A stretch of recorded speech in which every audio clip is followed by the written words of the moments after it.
Hey, it's me again. So we are going to go ahead and try this again. For those of you who were tuning in earlier, we were having a little bit of an issue. Our guest today, Lindsay, is trying to get in, and for some reason, Instagram has decided that they do not want to allow her in. I'm not quite sure. So another invite, and hopefully we will be able to do this because we really, really, really want to have her in here. And here she is. Did it work? Hi. We did Sorry. it. It's you. How are you? I'm good, but it's not you, it's me. Totally. So Oh, no worries. Yeah. I'm Either way, as long as we got it to work, that's all that matters. gonna disappear. Excellent. So, Yeah. how are you? How are you? I'm fine. How are you? I'm fine. I mean, insta-tarded, but fine. Yeah, I mean, Instagram and everything under the Zuckerberg lizard empire is designed to make things very difficult. So I think it's not a what problem. I was trying to figure out how I could sign up via my computer, but I think I'm just stuck with my phone, right? Yeah, as far as I know these days, now I could be wrong, but I don't think that you can go live from your computer, unfortunately, which is something I would have loved to have done, but I don't think that that's an option. And maybe it is. I don't know. People out there, I'm sure, will let me know if I'm I wrong. got this on my computer, but I don't know what that means. But let's start talking about you, because Oh, we got some. we're not talking about me. We're talking about we are inviting you, or I have invited you because we want to talk about, you and ADHD because that's a big part of Totally what I do. our lives. Yeah. So before we get into that, why don't you introduce yourself and talk about what you do? Sure. My name is Lindsay Weisner. You only have to call me doctor if I don't like you, and so far we're pretty good. I am a psychologist. I have been in private practice for, let's say, 18 years. Math is not my specialty. And I also have a child who got diagnosed with ADHD. And while we were filling out that paperwork, I turned to my rather doubtful psychologist husband and was like, I think this is me. And he's like, you think everything's you. I was like, no, but I really think this is me. And after some searching, questioning, talking to, a great neurologist that I found, I'm in Long Island, New York, and it turned out it's me. I have ADHD as well. I was diagnosed at about 41 and roughly. And the reason it took so long to be diagnosed is honestly because we don't just, most women, or those who are born as women or whatnot, however we're saying, we exhibit the symptoms drastically different than the those who are born as male. And I say that specifically because I definitely think it's a nature and nurture thing. This gets back to girls not getting called on to answer math problems, and a quiet boy is a problem, whereas a quiet girl is just an introvert. And so Mm-hmm. all my life I was told I wasn't working up to my potential. Makes sense, Sound doctor. familiar? Yeah. Yeah, doctor, did a postdoc, worked for the government for a few years in research before I went to graduate school, and nonetheless, somehow not working up to my potential. So Mm-hmm. it was fascinating and wonderful and awful to find out, because how did we spend all these years not knowing? I mean, you kind of brought it up, right? I think that there's our expectations of, like you said, biological women and men are different. You're expected to be more quiet and demure. And so if you're spending a lot of your time daydreaming, that's not really something they're going to much notice. And, No. because I think I went through the same thing. I feel like there's also something about being a gifted kid and having ADHD and dealing with that. Um, I was a gifted kid, and I know that, when you're considered on the positive side of different, on the positive side of that different spectrum. Stop me if I'm wrong, but I feel like then some of your shortcomings are automatically considered just eccentricities, like good things. And so, you know, me being messy or me being disorganized was just part of being an artist or being artsy rather than being due to the fact that my brain literally couldn't organize. Yeah, I was super weird. I used to put Elmer's glue on my hands and wait for it to dry off. Yes. Mm-hmm. And right, and it's weird when you tell people and they're like, yeah, I did that too. And it was just a way of passing the time so my brain could better concentrate. Mm-hmm. And I think a lot of kids did that just for fun, you know, but those of us who did it to concentrate, that's where the difference comes in, right? I think so. Yeah. For me, the thing that connected that I was like, oh, you mean there are other people that do that? Is I talk to myself, but like, not just like, oh, I need to pick up that spoon. Like I have out and out conversations with myself. And I was like, am I crazy? Like, is that a problem? And then, you know, I found out that people with ADHD tend to do that a lot because their brains rush. I don't know. Do you do that? Am I crazy? You're not. You are. Yeah. I love you. I'm allowed to curse. I hope so because I curse a lot. But oh yeah, I know, but I didn't know. I was about to say you've met me. Like, yeah. I know. So I do weird things. You can't give me directions. Go ahead and try. I stopped listening after the second turn. Mm-hmm. You know, and I would rather just get fucking lost and ask again. Like it's as I've gotten older, and I would go for like parent-teacher conferences.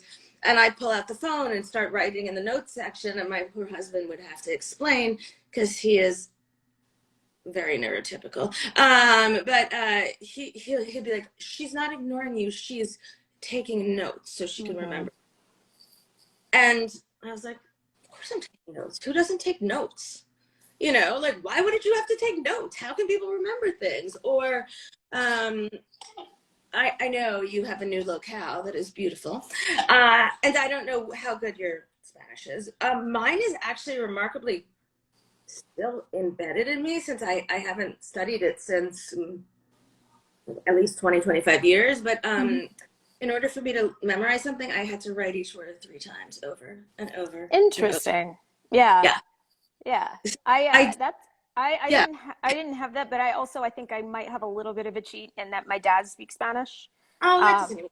I didn't want to talk to you. Well, he didn't teach it to me growing up, so I've still had to learn it. But I haven't had to. You know, I know what some of the stuff sounds like, and there are certain things that I'm used to saying just because he did throw those into conversation. So I'm kind of the wrong person to ask. But no, but I will say just my daughter, because you know I love to do that. She first summer of the pandemic, I made my kids take classes on OutSchool, and she learned to roll her R's. So now, oh, nice.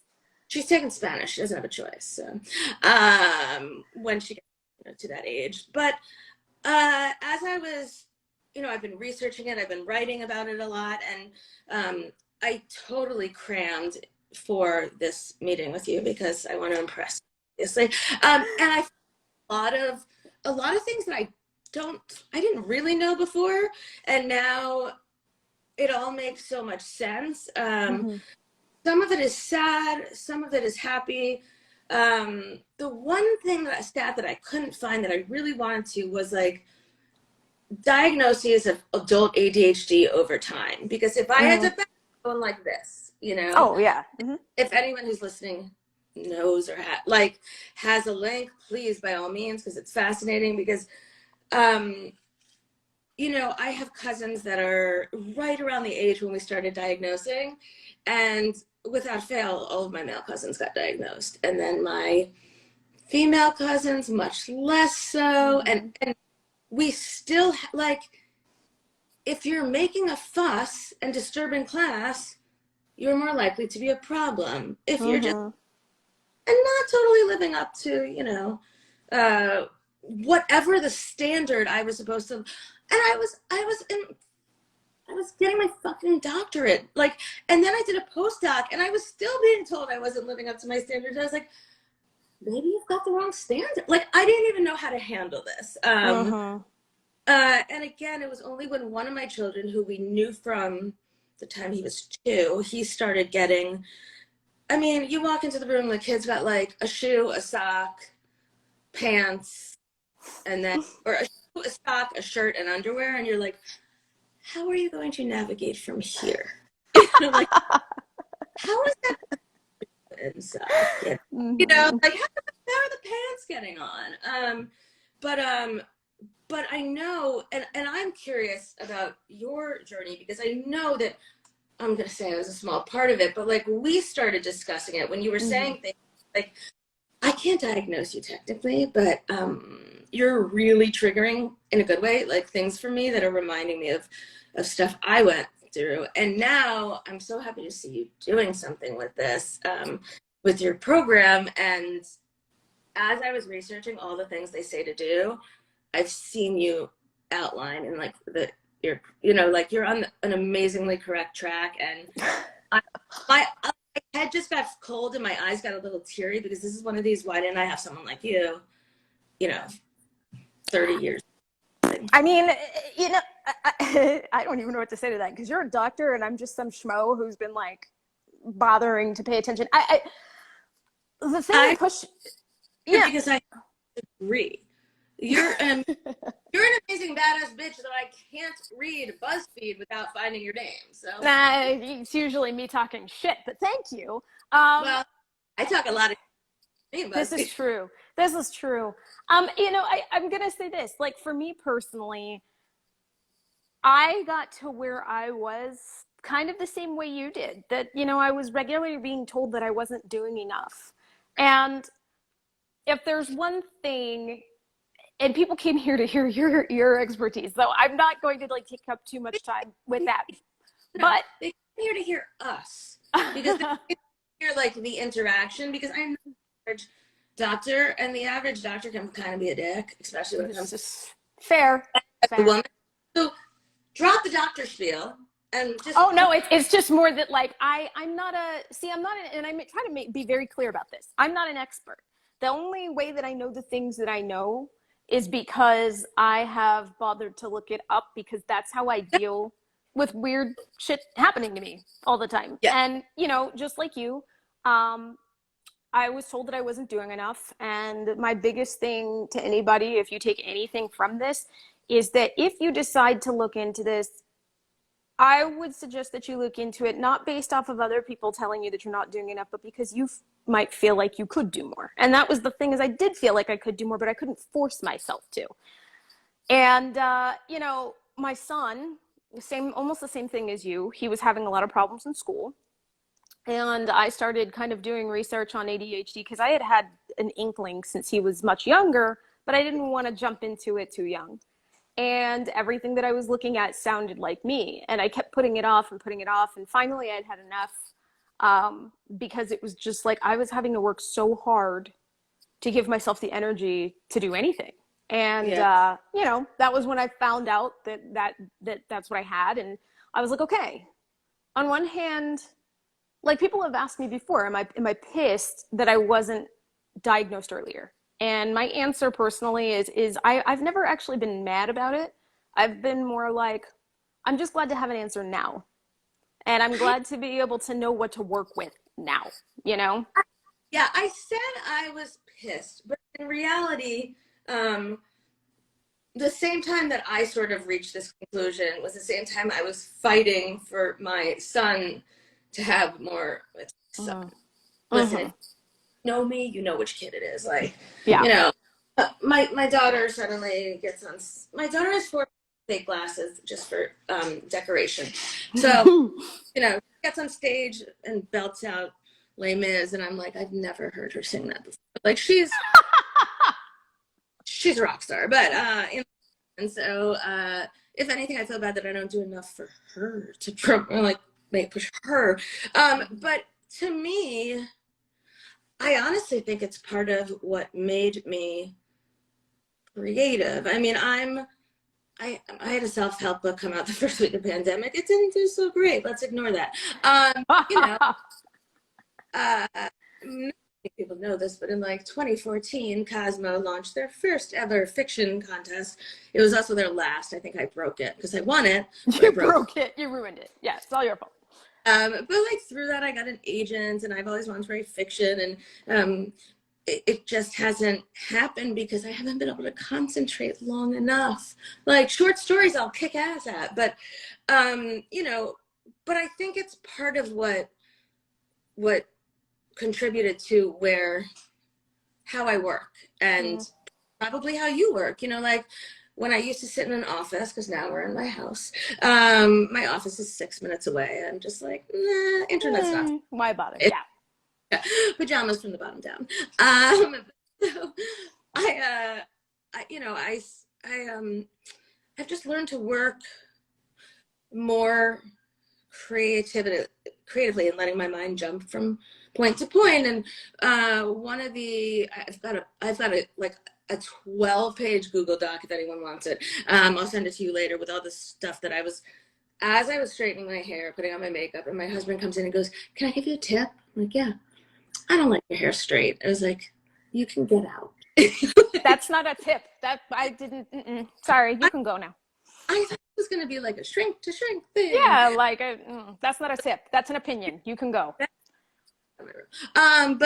You know, one of the things that came up is a couple things, but my favorite, and I highlighted, is easily distracted. Does your mind wander to unrelated thoughts? Do you have multiple thoughts at once, or jump from thought to thought spontaneously? And then in psychology, there's something in like real Freudian psychology. It's called arise, which is adaptive regression in the service of the ego. And although I had to scroll my eyes back to my brain to remember, that actually part of what I did my dissertation on, why some people listen to music more than others, and the idea is press into the music and relax. And I think as individuals with ADHD and the inattentive type, not the hyperactive type, I'm guessing for you because I'm not. Yeah. I don't know if you could. I am like the farthest thing from hyperactive in the entire world. But yes, please continue. Hyperactive, I'm probably on too much coffee or too many booze and trying to compensate one thing or the other. But you know, it's this way of like falling back in and letting your mind wander. And so I'll be working on, I also have a blog for Psychology Today called The Venn Diagram Life. And I love this blog. They're almost making it as difficult to write for as Medium though lately, because like, but fine, whatever. But as you post, write something about why we love Wordle, and that was fantastic. And the whole reason I was able to do it was because I was able to sit back and go, why do we all love this stupid game? You know? So I think that like what were my weaknesses are my strengths. My son is also extremely creative. Every teacher tells me how many he leaves to go to the bathroom at parent-teacher conference. He's not going to the bathroom. He's probably circling the halls. He's probably thinking. He's probably adjusting his mind. We had 6 hours of class in graduate school, a 3-hour and a 3-hour. And in the middle, at the hour and a half, at a break, I can't fucking sit still for an hour and a half. I can't at least not paying attention. Like if you're sitting there for, I still remember I had a class back in college. It was called The Bible is Literature. And the reason that I had gotten into it is I thought it was going to be this really like super interesting look into the Bible as literature, because I majored in English because I didn't realize that meant I would be poor for the rest of my life. At the time I was like, oh, major in whatever I want, right? So I majored in this class, and I knew I was in trouble the first day because I'm expecting, you know, I don't know what I was expecting, but I was not expecting this dude who came out. He was so old that we were like, is he going to tell us about Jesus from like a first person account? Like, did they hang out? Is that what this is about to be? And, you know, I mean, yeah, if he had been like, me and Jesus, we used to hang out, let me tell you all about it. But like, this is the best class ever. It was not like that. He was very, very, very old. Like you could tell he'd been tenured and he just refused to leave. He looked like he was being held up by a puppeteer. And, you know, so it was bad. It was like a 3-hour class. And I found, when we were clearing out my old house before we moved down here, I found some of my old notebooks from when I was in class. And you can tell where I started falling apart halfway through, because at first you'd see notes, and then like halfway through you'd see me writing like antagonistic notes to my friend Josh, who was sitting next to me. So it would be like, you know, Jesus, Pontius Pilate, blah, blah, blah. And then the very next line was like, fuck you, Josh, I know you're reading this right now. You know, like, and you could tell that that was where my mind just went, I'm out. Like, I can't do this. Which is interesting because I love your opinion on this. I've been thinking about this a lot. And, you know, again, I'm not an expert, but. Stop saying that. I'm not. I'm not. I'm like I mean, I guess I'm an expert on it in some ways, just not an expert on it in others. But my point being, one of the common threads through every ADHD person I've worked with is creativity, right? Yeah. And when you think about the definition of creativity, creativity tends to pertain to looking at something and seeing something other than what this thing is being used for or what it's usually thought of, or, you know, looking at something and thinking of ways to improve upon it. And I cannot tell you how many people I have met who are like that. I talk to them and they are neurodivergent, usually ADHD or autistic. And I am starting to wonder if in the next few years, ADHD is going to have to be renamed, because I don't know that it is a disorder so much as it is a form of thinking, a way of the brain working that is just different from what we consider to be normal. Yeah. I kind of want to stop renaming shit. I mean, I guess that's fair since you have to be the one to look for it. Yeah. I don't think you're wrong, but like, you know, my first job out of graduate school, while I was getting enough hours, you have to have a certain amount of hours to take your exam, to get your docs. It's like a circus show, really. Like, you know, you're the lion or tiger jumping through various hoops. So, and then there's fire at the end. It's great. Fire. Yeah, there's always fire. My latest threat when I get frustrated is I'm gonna light something on fire. Go for it. But education in my little town. Yeah. But you know, I want to stop naming things because, you know, my first job was working with teenagers who were mildly mentally retarded and mentally ill, and that wasn't a bad word. You know, it's a score. It's like saying they're a student. You know, now I understand that there are connotations and that we can misuse them and all of those things. But instead, what we've got is we've got older shrinks and younger shrinks and other shrinks. We've already got 6,000 ways you can get shrink, which means something different in every stage. And then life coach, and I've met amazing life coaches and my little brain can't handle all this, you know. But I think you're right, and just really mess with your brain. Before we came up with ADHD as this thing, and now ADD. Yeah, now I've heard of ADD to mention. Yeah. Fuck with me some more. But the other things that it was called was brain injured, brain damaged child, hyperkinetic impulse disorder, which I can't even wrap my small brain around that, hyperexcitability syndrome, clumsy child syndrome.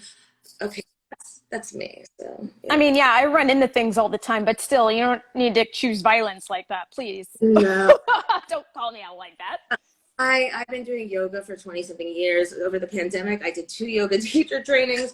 I'm less clumsy, but like I fled my family and went to Arizona a few weeks ago, and my hips are covered with bruises, like, because you know, it's an unfamiliar environment. You walk into stuff. So yeah. But minimal brain dysfunction, nervous child, that's not what's going on. It may be what it is here. Who knows? I'm like, yeah, get rid of it. But it is a different way of thinking, and it does have its positives. And it's funny because my son and I are both on the same wavelength, and my daughter are on the same wavelength. And my son and I are now both on the same meds, thankfully. Oh, right. I've told you the story of how I got diagnosed, I believe. So we knew my son had it. We were in 5th grade where they start changing classes. And then in 6th grade, they start changing classes in 5th grade to prepare for 6th grade, which is to prepare for high school. so why don't we just do it in first grade and really fuck with it? You know, like they're not able to do it. So, and now thanks to COVID, the kids stay in the same classes and the teachers change and it's phenomenal. But after we had gotten his results back and he was off the charts, and not only ADHD, but also anxiety and depression, because how much does it suck knowing that you can't, it's like, it feels like something's wrong with you, but it doesn't feel like something's wrong with you. And how do you handle that? You know? And I mean, you know, tell me, like, I think this is still scientifically true, but I read somewhere that ADHD kids tend to have more social and like self-confidence issues because they're told off more often. They're told to stop doing things more often. And so because of that, they tend to feel worse about themselves. Yeah, they're also weird.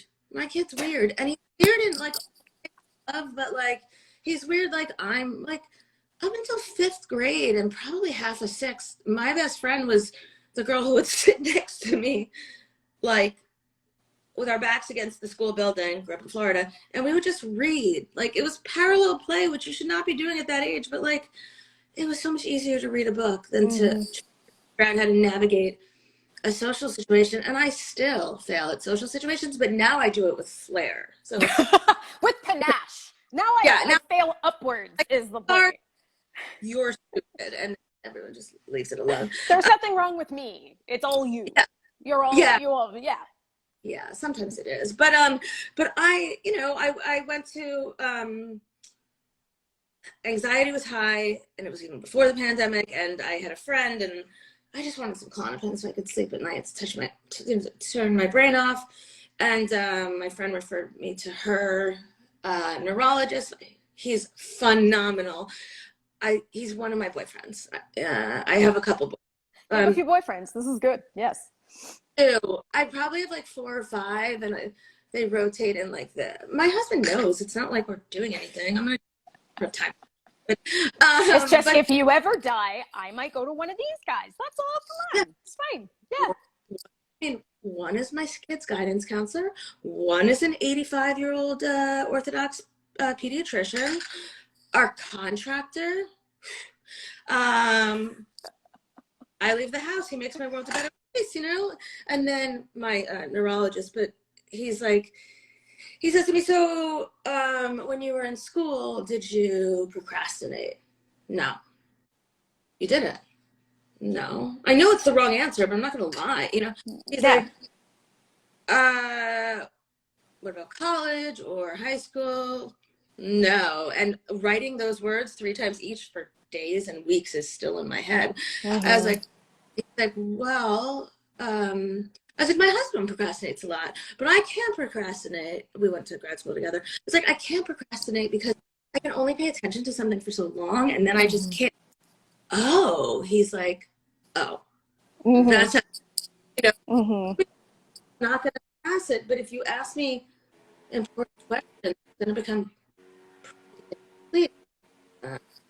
You know, and sort of the start of my diagnosis. And then I wanted to say this for anyone who's watching, listening, following, go to a doctor and get a real diagnosis. You don't need to pay that like $3,000 to $5,000 that people are charging. You really don't. If you're seeing a psychologist already, they can give you an assessment and they'll hopefully give you a price. If you just want a general idea, there's something called the Jasper Goldberg ADHD test, something like that. You look up Jasper Goldberg, it comes up. That's what my neurologist gave me after, like, they made the decision just to confirm. And so sometimes if I have a feeling, I'll give it to one of my patients. Like, I don't prescribe meds, but here's this form, fill it out. Let me know what happens. My spidey senses are tingling, and there you go. But it is reliable, it is validated, and if you think you might, or you think someone else might, there's a kid's version. Virgin, which sounds bad. A kid's version as well. Give it a try. See if you relate, because if you find that you're not thinking like other people, it's not a bad thing. It's not. And here's another thing that I want to piggyback off of that with, because I feel like I run into people like this every once in a while. if you feel that you have ADHD and then you are assessed and that's not the answer, if you don't get the answer you're looking for, that's okay. It doesn't mean that there's not another answer. It doesn't mean that it's not okay to, you know, to keep looking at other choices. I'm not saying, because I will add to that a lot of doctors don't really understand ADHD as they should. I still remember being told that I couldn't have it because I did well in school. Yes. But the reason that I did well in school is because I mostly focused on things that I was good at. The only reason I did not fail chemistry in high school is I was homeschooled, and my mother implemented the rule that if I got less than a C, I was allowed to retake my test. If I had not had that rule, I would have failed hard, and I was not a kid to fail. So, you know, I'm not saying that doctors are perfect, but I am saying that I have run into some people who are just so sure. I have ADHD, I have ADHD, I have ADHD. They go to somebody who, you know, you want to make sure you go to somebody who has some sort of, what is the word I'm looking for? Who actually has a focus on this, right?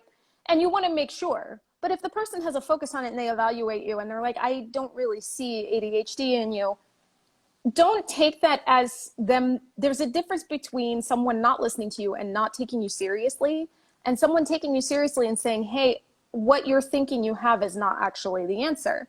And that's okay. That means that the first step on your journey of trying to understand yourself was eliminating a possibility. But I think that, especially with TikTok culture, and I'm saying this as a person who plays around on TikTok all the time, okay? Yeah. I feel like some people watch these TikToks and people kind of sometimes play off ADHD to be like this fun thrill ride of a like, and then we're it's like a club and we all hang out on Wednesdays and people forget to bring the bean dip. It's like, no, that's. What time are we meeting? Nobody knows. nobody wrote it down, so nobody knows. I need a club. Right now I've got his PTA. I want a club. I'll come. I'll go do. I'll go too. Yeah. As long as we'll all be late. All of us will be 20 minutes late, except for like the one person who, you know, showed up too early. That's me. You'll be there like 3 days early. Like, where is everyone? Did I show up on the wrong day? Be like, you just hang out here. You hang out here and open the door for everyone else. Funny, especially because last week I was like, where the hell's my link? And you're like, oh, sweetie, that's next Sunday. You know what, though? I'm paying it forward because I did this to my friend Rachel of Wine and Cheez-Its when we went live together, when I went live with her on her page. Sure. I had a crash the day before and I was incredibly tired and I just slept all day.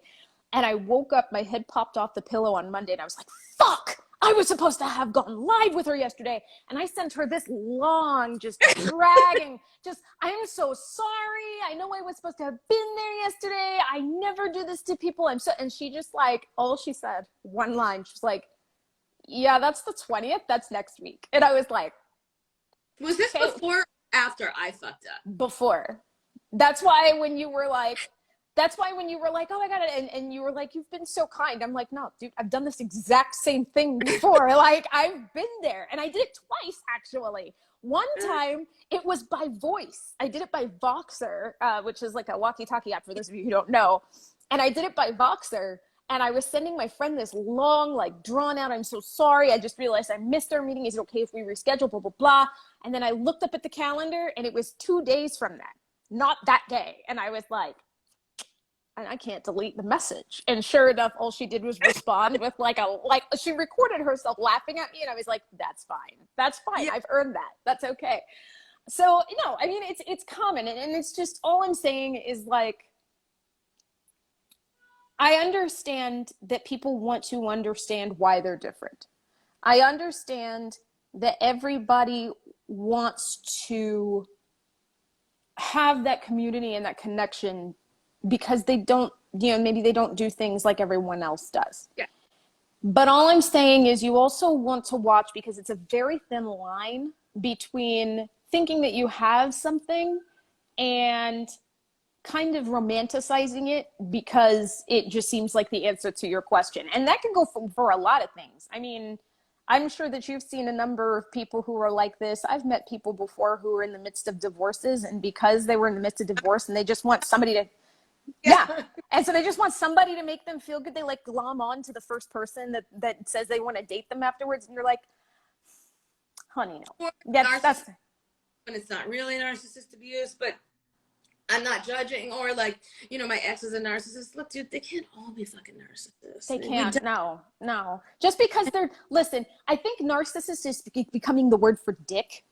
And it's like, sometimes they're just dicks. That's all that there is to it. So, yeah.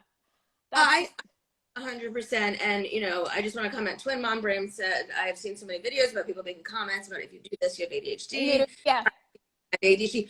Listen, you might. And I want to say something that's also, you might be, I mean, sounds like you've got twins. How old are they?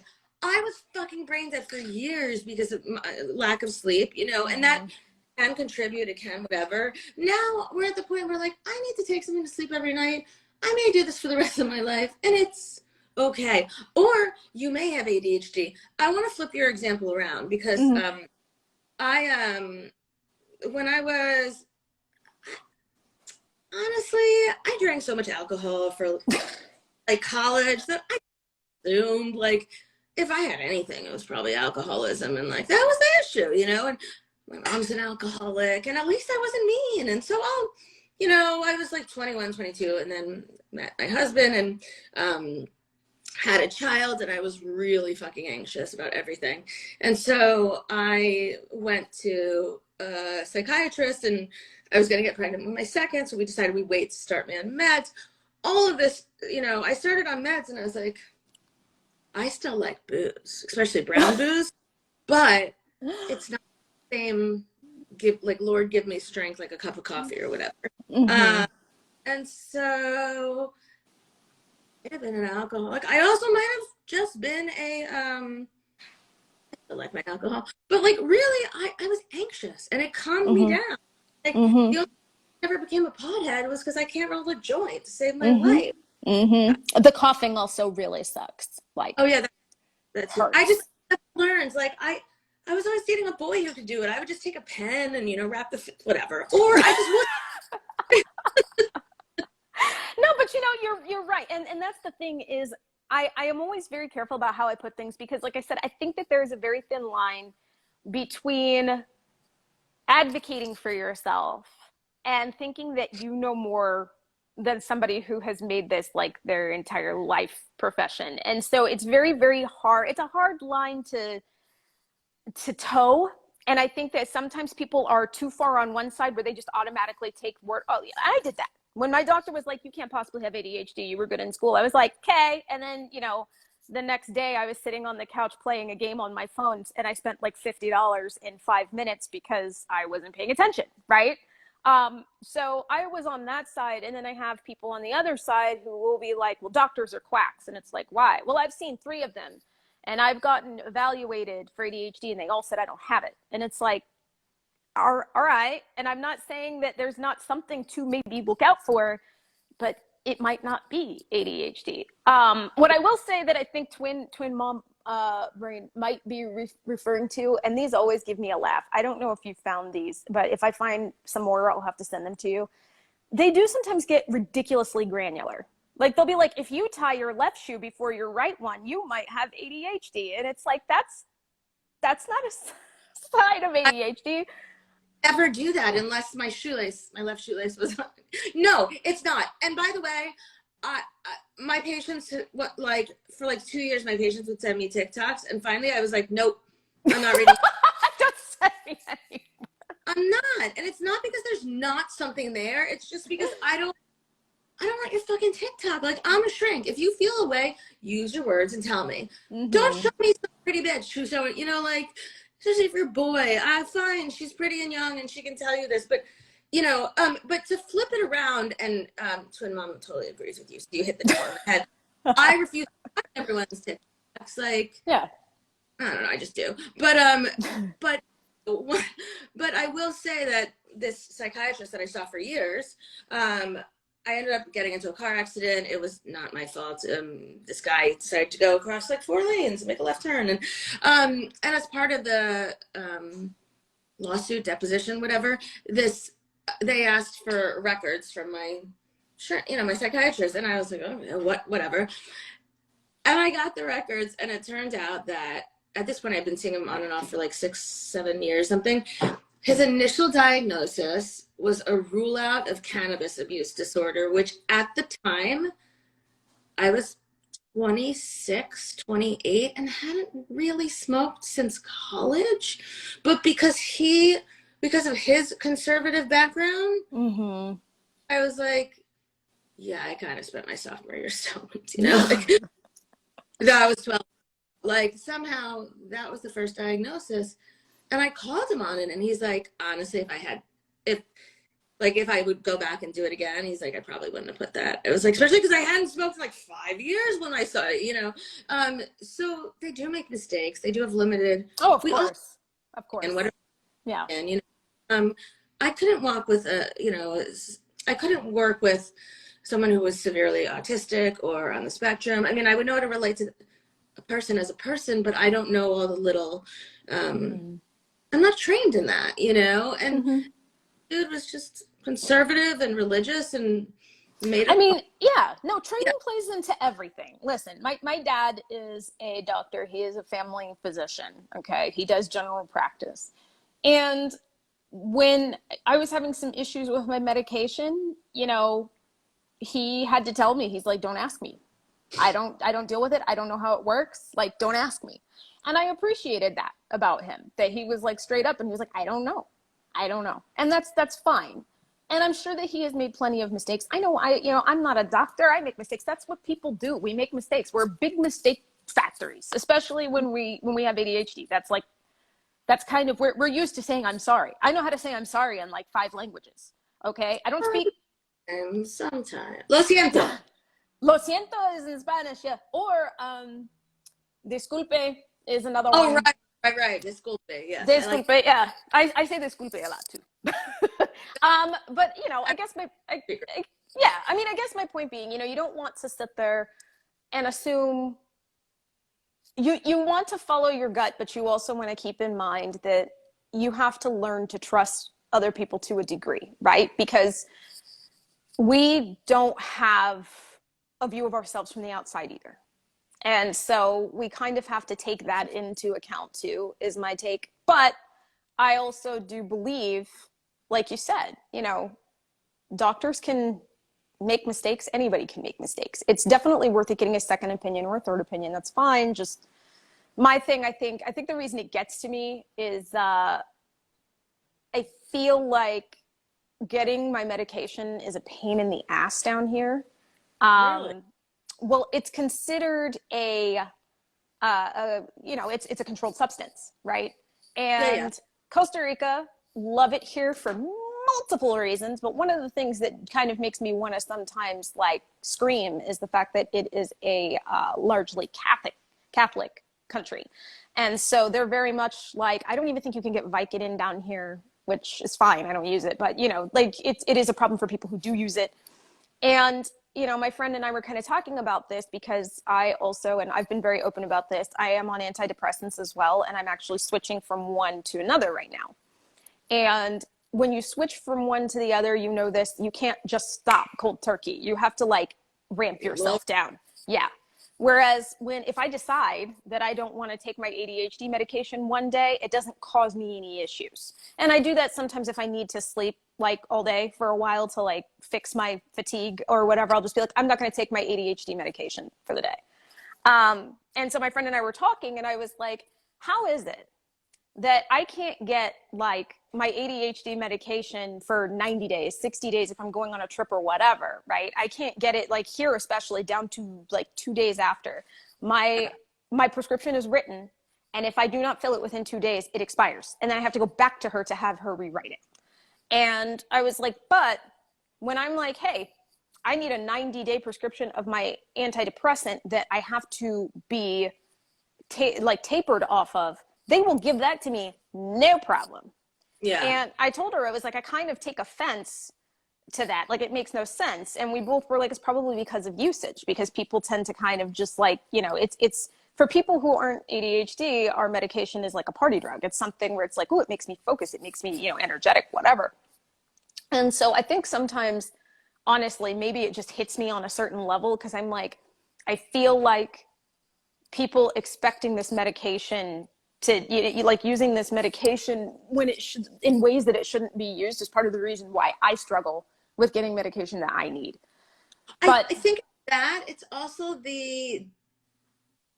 I'm going to make up a term, the death quotient of the medication, you know, like the ability to kill yourself. So I'm in New York, and Tylenol PM, Advil PM, lock up the larger bottles, and you have to ask someone to unlock it. But you could buy 50 of the smaller bottles. And by the way, I did not watch Breaking Bad for the first like 4 years it was out. And then I had this huge, I had to buy Sudafed, and I could not figure it out. oh and my God. And then finally one day I was like, oh, wait, is this so I don't make meth? Is this the medicine? Yeah, no, that's so frustrating. And that was, unfortunately, my pharmacist knows me. He's like, Lindsay, don't say that anywhere else, please. It was like, he was like, so I can make meth from this? Is that what you're saying? I don't think I want that. I'm not asking because I want to know. I'm just asking because, you know, I'm curious. Yeah, it's fine. I'm gonna buy like 50 small bottles and not one. I don't even know. But yeah. Yeah, so I'm going to read Twin Mom Brain's last comment here, and then we have to go. But she did say that as a clinician, she thinks the best thing we can do is recognize that we are not knowledgeable in certain areas and point to patients in the direction to best help and support them. And I 100% agree with that. Obviously, I am not a clinician, but I'm constantly, you know, when people have asked me, you know, when should I say something to my doctor, whatever, I'm like, listen, I have been very lucky in my life that I've had some very good doctors. And if there's one thing that I have noticed that is common in all of them, is that if I ask for something that's not going to hurt me, might I add, and I ask for something for peace of mind, and I say it's for my peace of mind, good doctors tend to want me to have that peace of mind. Yeah. And so if they're like, okay, you know, admittedly, this isn't something that I do, they will send me on. And maybe they already think that whatever tree I'm barking up is the wrong one.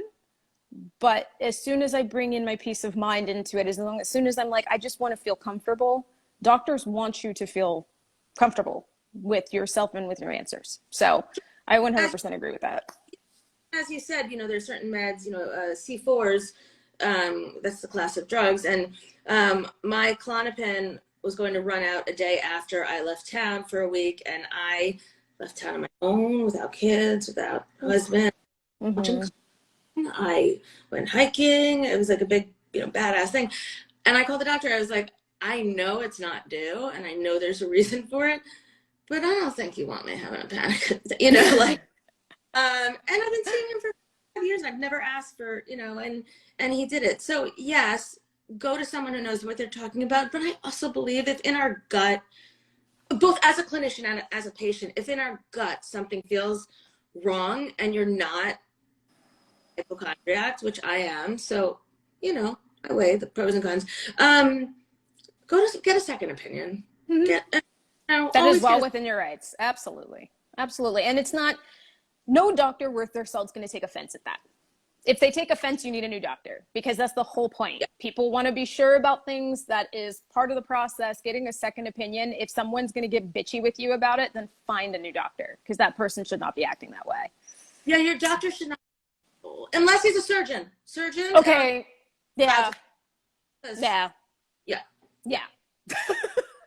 But all right, Lindsay, why don't you tell everybody where they can keep up with you and follow along, ask any questions they've got? 100%. So I am on Instagram at Psych Shrink Mom. I am on Twitter at Lindsay S. Callen, Kallen. Don't worry, dude. We all got kids. Oh, no, that's my cat, actually. She's very upset that the kids are in the bedroom with the door closed and she can't go in. You know what? Cats too. So yeah, cats are the kids. But I'm sorry, please continue. So you're on Twitter? I'm on Twitter. You can send me an email.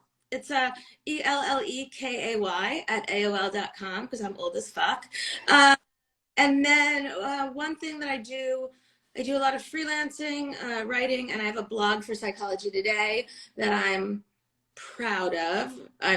That's on my list for today. And it's called The Venn Diagram Life. It's under my name, Dr. Lindsay Weisner, Weisner, and you don't have to call me doctor unless I hate you. Which is very important, and you do I not know. want Lindsay to hate you. So as always, guys, I will have this up on my feed. I will also be tagging Lindsay in the description, so you can follow along. You know, you can click on there, go to her page, and find all of that way too. And I always put these on my YouTube channel as well. So any way that you're looking at this, if you want to go ahead and, you know, follow her, it's not like you need to memorize all that. It will be there. Thank you very much. What? If they can memorize all that, good for them. Yeah, so. Wow. But Twin Mom Brain, thank you very much. She said, so glad I caught you both on live. Enjoyed listening while I tried to get my kids to sleep. Hope you get them to sleep. Hope you get some sleep yourself. Yes, and thank you. Yeah. And Lindsay, always, this is amazing. You and I were actually talking about possibly doing another talk later, which we should probably do within the next month or two. We'll talk about that later. But thank you so much for coming here today. Amazing talk. Thanks everybody for watching, and I hope everybody has an amazing Sunday. Thank you guys. Happy Sunday, and thank you again. Bye. Bye. Thank you. Bye.